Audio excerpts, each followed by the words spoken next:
Hey guys, what's up? I'm Wisa of Content Critters, here to condense the latest RPG news so you don't have to.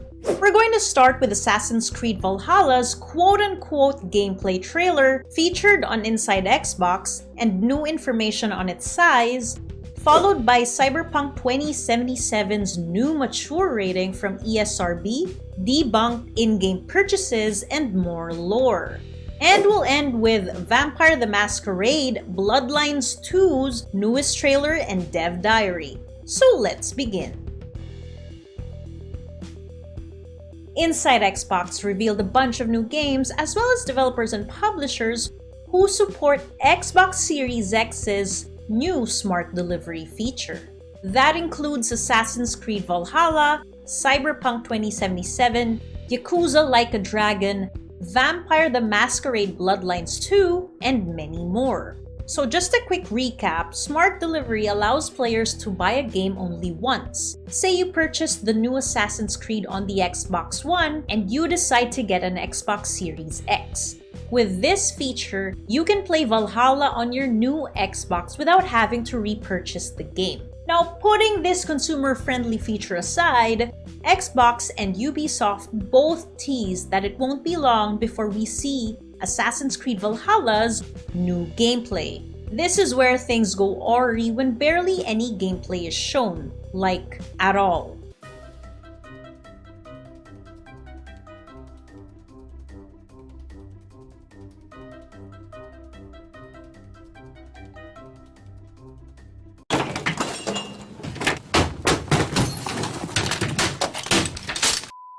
At the bottom of the initial seconds of the trailer, it even says game and console in development, footage representative of expected Xbox Series X gameplay. This new quote-unquote gameplay trailer shows multiple cinematic events with jarring cuts in between. So there's a house with people having this banquet, the scene then cuts to a statue of Odin, and again, we see the not-so-hidden blade. But the trailer is basically that, a series of events spliced together. There seems to be a 2 to 3 second gameplay where Ivor tackles a soldier to the ground, stabs him on the head, and runs. To sum it up, this is not a gameplay trailer but an underwhelming series of cinematic cuts. The issue with it comes in two parts. First is how Ubisoft and Xbox hype everyone up that we're about to see more, possibly even a game demo. I was expecting probably 15 to 30 minutes of gameplay, to be honest. Second is the absence of the female Ivor. The first trailer, we see the male Ivor, and it's actually good. A very exciting and well-made action cinematic. An introduction to the world of Valhalla. But then, with the second cinematic trailer, we see the male Ivor yet again. Perhaps if Ubisoft replaced male Ivor with a female version, then the situation wouldn't be this bad. As of the recording of this video, the second trailer has received 34k dislikes versus 20k likes on Ubisoft North America's YouTube. Despite what happened, I like how both Ubisoft and Xbox acknowledge the backlash with class. Ubisoft creative director Ashraf Ismail tweets, "Hello all. You rightfully expected to see more today. We have a long marketing campaign ahead of us. You will see in-depth gameplay and a lot more info about the game. Thank you for your excitement and passion. Be patient with us and be kind. It will be worth it." Meanwhile, Xbox marketing head Aaron Greenberg says, "Had we not shown anything and just shown May Inside Xbox show like we did last month, I suspect reactions might have been different. Clearly, we set some wrong expectations and that's on us. We appreciate all the feedback and can assure you we will take it all in and learn as a team. It seems like they will definitely learn from this experience, so hopefully we see something better while managing expectations next time."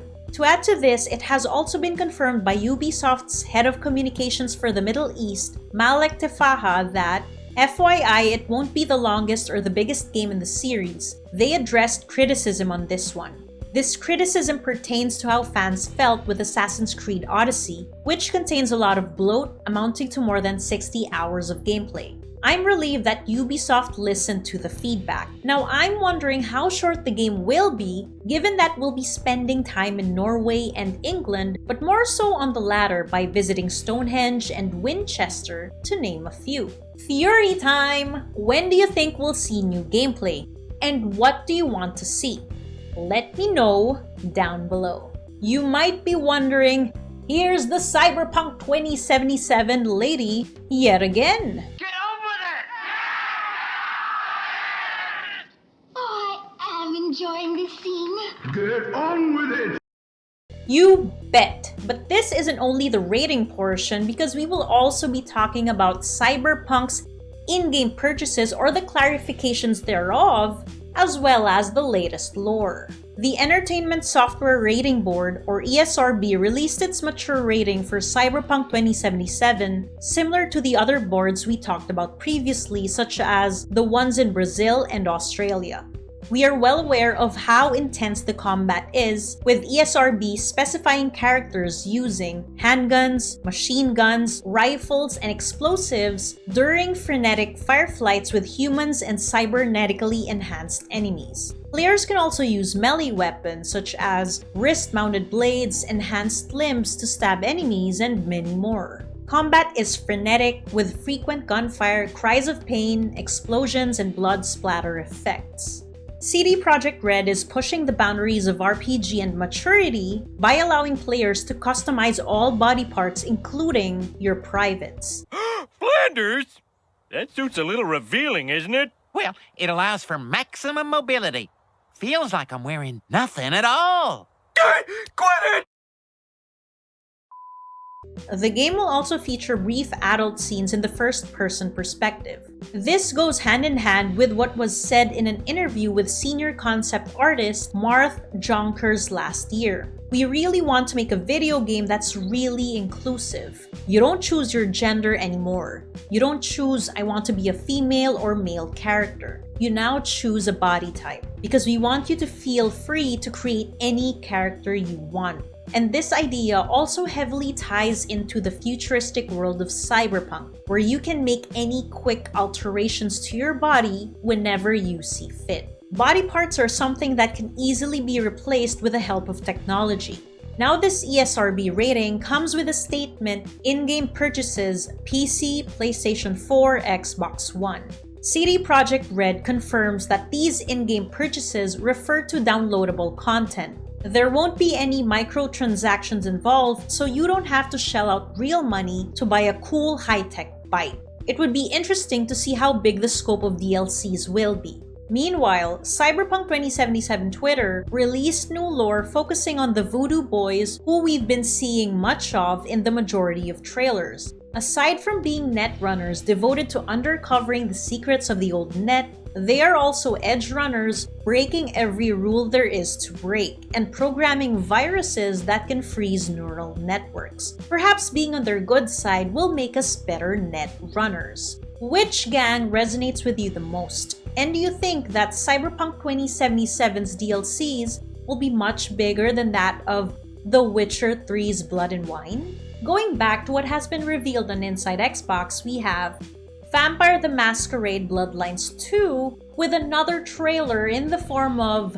several dance sequences. In the first part, we see people who seem to have a good time celebrating the holidays, only to see that their dead bodies are propped up with hooks and their faces are forced into grim smiles. The guy dancing with them reminds me of good old Joker, the movie directed by Todd Phillips. This trailer also gives us glimpses of the first-person perspective gameplay, but none of the RPG mechanics associated with Bloodlines 2. The game will focus on the world of darkness in Seattle. You rise to society as a thin-blood vampire, the bottom class of vampires, by navigating the streets to complete missions and gain favors with those in power. Although it didn't give us any release date, it's expected that the game will come out this 2020. I may be getting ahead of myself, but it's just speculation that Bloodlines 2 will be released by the end of 2020, well, because of the holiday setting at the trailer's start. Last March 30, in one of Hardsuit Labs' dev diary, they said that they are on the road to content complete many features including side quests, systems, and animations. They're getting to the point where the game you'll get to play at release is clearly recognizable through the construction dust. This May 7, CEO Andy Kipling released another dev diary focused on how the team has been doing during this time. He also mentions that they are able to implement new processes and workflows that help to efficiently support their jobs. Andy also goes into the difficulties and challenges of working from home full-time, how it hampers work-life balance, and how they're keeping each other in check. There are more details such as pictures of employees and how they're working. Not many companies are transparent with how they're currently handling the situation, so seeing more of this gives you insight into how the developers at Hardsuit Labs are coping. So I suggest you give it a read. The link is in the description below. What clan do you want to be a member of in Vampire the Masquerade Bloodlines 2? So that's it for today, guys. I know this video is a day late since I'm planning to release videos every Wednesdays and Saturdays, but nonetheless, thank you for watching. Let me know your answers to my questions in the comment section below. If you enjoy the video, remember to subscribe, share, and hit the bell for notifications when new videos come out. Take care, and I'll see you next week. Hey guys! Oh, that's weird.